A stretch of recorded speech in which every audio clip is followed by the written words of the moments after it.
So the Clemson Tigers, heading into the 2025 season, were a preseason AP top 5 team in the nation. Many people, including myself, expected that Clemson would be a legitimate threat to win the national title this season. And so far in 2025, that has not really been the case, because Clemson, now at 1-2, following a loss at the buzzer to Georgia Tech, they're not officially dead yet. There's still time for them to recover. But they are currently outside the AP top 25. And for the rest of 2025, they are quite literally playing for their season. If Clemson loses one more time, especially if that's an ACC game they lose, this team is not going to make the playoff. For a team that had national championship hype heading into the year to all of a sudden not make the playoff, that's a failure if they do not make it in 2025. And I know a lot of people are writing the Clemson Tigers off. Clemson's dead. They're not the same. You got people calling for Dabo Swinney's job. I think that's ridiculous. And the AP dropped them out of the top 25. That's right. They are not a top 25 team in America, according to the Associated Press. But let's be honest about Clemson for a moment here. Despite some of their struggles, it is still within the realm of possibility that this team does not lose another game in the regular season, that they quite literally win 9 consecutive games. And who knows if that'll be enough to get to the ACC title. We'll still have to see what happens with Miami and Georgia Tech and some of the other teams, and Florida State as well. But as far as a Clemson perspective, I still think it's within the realm of possibility they can win 9 consecutive games and keep their year alive for postseason play. Because until the Wicked Witch is dead, which is Clemson in the ACC, I am not going to bury this team. Although it would be nice if the Clemson Tigers and Dabo Swinney can remember the favor that Syracuse did at the end of 2024. Remember that? Syracuse fans, I mean, we know from our perspective, that was beating the Miami Hurricanes. But by beating the Miami Hurricanes in the final game of the regular season, that allowed Clemson to go to the ACC championship, beat SMU, and go to the college football playoff. Had Syracuse not beaten Miami, Clemson, not only do they not go to the ACC title game, they would not have been selected for an at-large bid for the college football playoff. They were dead, but Syracuse helped them out. So, hey, Clemson, remember that favor that Syracuse did? You're allowed to return the favor and let us have this one. Just saying, all right? All right, so who's Clemson?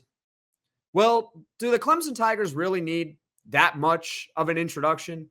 This is a team that's been the class of the ACC pretty much since Dabo Swinney took over as Clemson Tigers head coach, which, by the way, this is his 18th season with Clemson. 18th. Since 2011, Clemson has won 10 or more games in a season, with the lone exception being a 9-win year in 2023. 9 wins. What a brutal year for Clemson that season. Absolutely terrible in 2023, right? Obviously, I'm being sarcastic.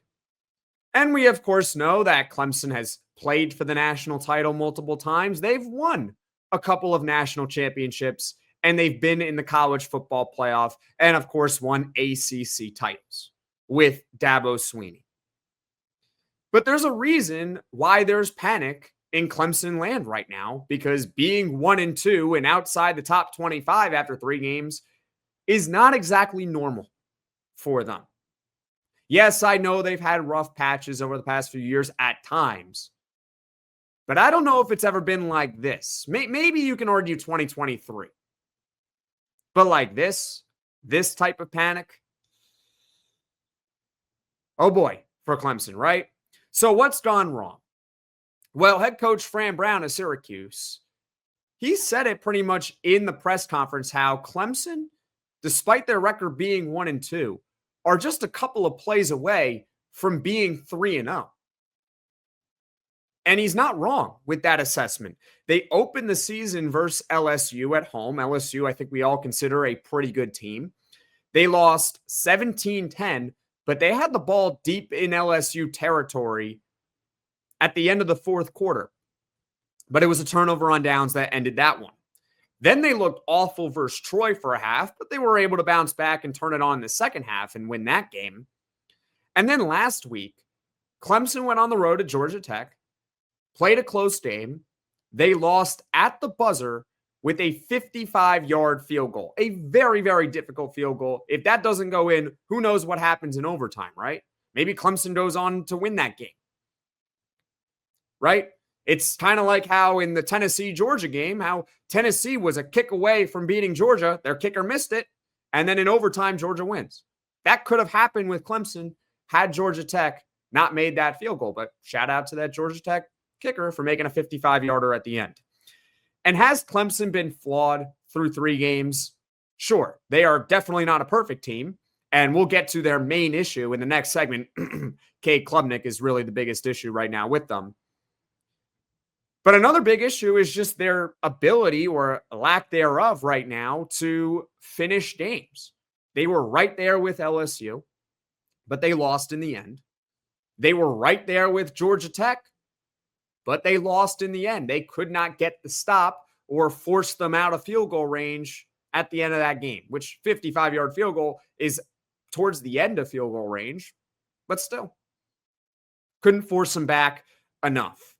They also have a very weird history with Syracuse, or I really should say Syracuse has a very weird history versus Clemson, because while Clemson this entire time has been really good over the past 18 years with Dabo Swinney, I think we all know Syracuse fans, Syracuse has not been very good over the past 18 years, and that's not head coach Fran Brown's fault. He just got here, right? He got here in 2024. That was his first season. So I'm not going to hold the sins of the past of Syracuse towards Fran Brown. That's not his fault, right?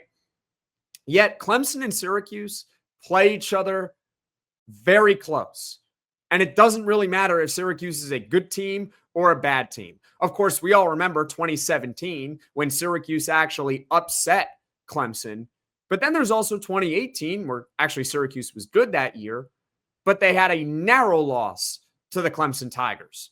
Then in 2019, Syracuse got blown out. But fast forward to 2020, Syracuse won 1 game in 2020. We don't really need to relive that year, but they won 1 game in 2020. Clemson was really good that year. They had Trevor Lawrence.